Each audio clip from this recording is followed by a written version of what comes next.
থেকে 2021 নির্বাচন পরবর্তী হিসাব যুবকদের উপরে, কর্মীদের উপরে, রাষ্ট্রবাদীদের উপরে আক্রমণ ঘরছাড়া হওয়া সব থেকে শুরু করে শেষের এই যে তার লড়াই সংগ্রাম স্বপ্নের বৃত্ত, তিনি গত 9 তারিখে অর্থাৎ গত শনিবার মাননীয় প্রধানমন্ত্রীর উপস্থিতিতে মহামহিম রাজ্যপালের দ্বারা ভারতীয় জনতা পার্টির প্রথম সরকারের মুখ্যমন্ত্রী এবং মন্ত্রিসভার শপথের মধ্য দিয়ে তার স্বপ্ন পূরণ হয়েছে। এই ব্যক্তিটি অত্যন্ত নিঃস্বার্থভাবে পশ্চিমবাংলার গত 15 বছরের যে বিপর্যয়, সেই জায়গা থেকে বাংলাকে বাঁচানোর জন্য, পশ্চিমবাংলার হিতগৌরব ফিরিয়ে আনার জন্য এবং এখানকার রাষ্ট্রবাদীদেরকে বাঁচানোর জন্য, বিশেষ করে মা, বোন, দিদি, কন্যা তাদের সুরক্ষিত করার জন্য তিনি নিরলস চেষ্টা করেছেন। ঐকান্তিক প্রয়াস ছিল, তার পরিশ্রমের কোনো সীমা ছিল না। এই নির্বাচনেও যদি সর্বোচ্চ র্যালি, সভা, রোড শো,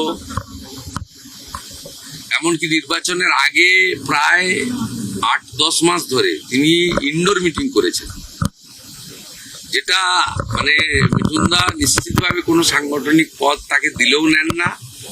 এনইসির মেম্বার তিনি, জাতীয়, সেটা সম্মান জানিয়ে বিজেপি করেছে, কিন্তু তিনি মাইক্রো লেভেলেও কাজ করেছেন গত প্রায় 1 বছর ধরে। আর এই লাস্ট 3-4 মাস পরিবর্তন যাত্রা বা তার আগে পরে ওনার সভার তো কোনো সংখ্যা নেই।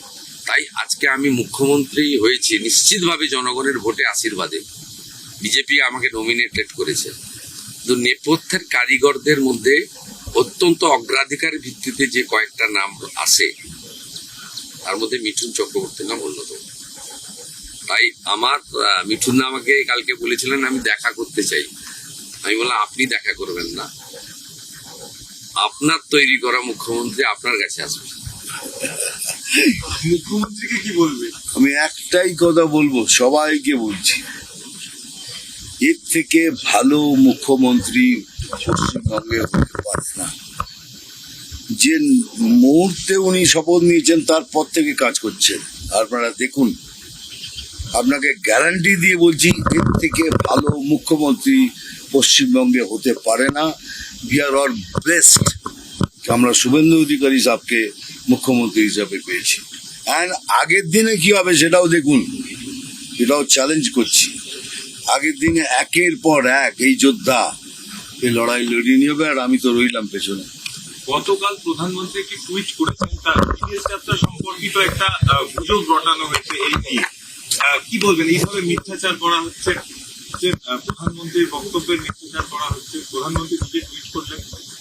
দেশের মধ্যে কিছু মানুষ আছেন যারা দেশকে অস্থির করতে চান, ও দেশের প্রধানমন্ত্রীর যে বিশ্বব্যাপী ব্যাপ্তি, জনপ্রিয়তা, তাতে ঈর্ষান্বিত। তারা সিরিজ অব নির্বাচন হারছেন, মানুষ তাদের প্রত্যাখ্যান করছে। তাই গুজব রটানো, বিভ্রান্তি করা এবং দেশের সর্বোচ্চ চেয়ারকে সেটাকে নিয়ে এই ধরনের অসত্য প্রচার করা তাদের কাজ। Let them do their job, we'll do our job. एकदम एक देखिए, मिठुनदा पिछले 5 साल से भी ज्यादा, करीब 6 साल उन्होंने पश्चिम बंगाल का परिवर्तन लाने के लिए बहुत मेहनत की। उन्होंने भारतीय जनता पार्टी का एनईसी का मेंबर भी है। बंगाल में और पूरा देश में लोकप्रिय एक व्यक्तित्व है। उनका fan followers not only within the BJP, outside the BJP also, true राष्ट्रवादी भी है। मैं मुख्यमंत्री का बनने का बाद मिठुनदा का साथ मुलाकात करने के लिए आया था। बहुत सीनियर भी है, उनका आशीर्वाद भी ले लिया। और उन्होंने चुनाव कैंपेन के दौरान कुछ काम उन्होंने सारे एरिया में बोल के रखा है।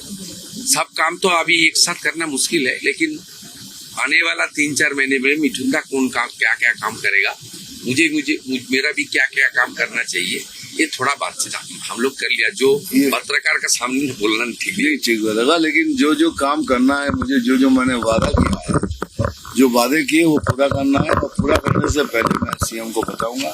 सीएम ने कह दिया you do it and I will follow it. দুজন পাশাপাশি আছেন, একটা আপনি একটা সময় খেলার মাঠে সিনেমাও দেখতেন আমরা শুনেছি। তখন তো মিঠুন চক্রবর্তী হিরো, মানে সিনেমার পর্দায়। এই ক্লাস 8-এর পরে সিনেমা দেখি মিঠুনদা অন্য জায়গায় আছে।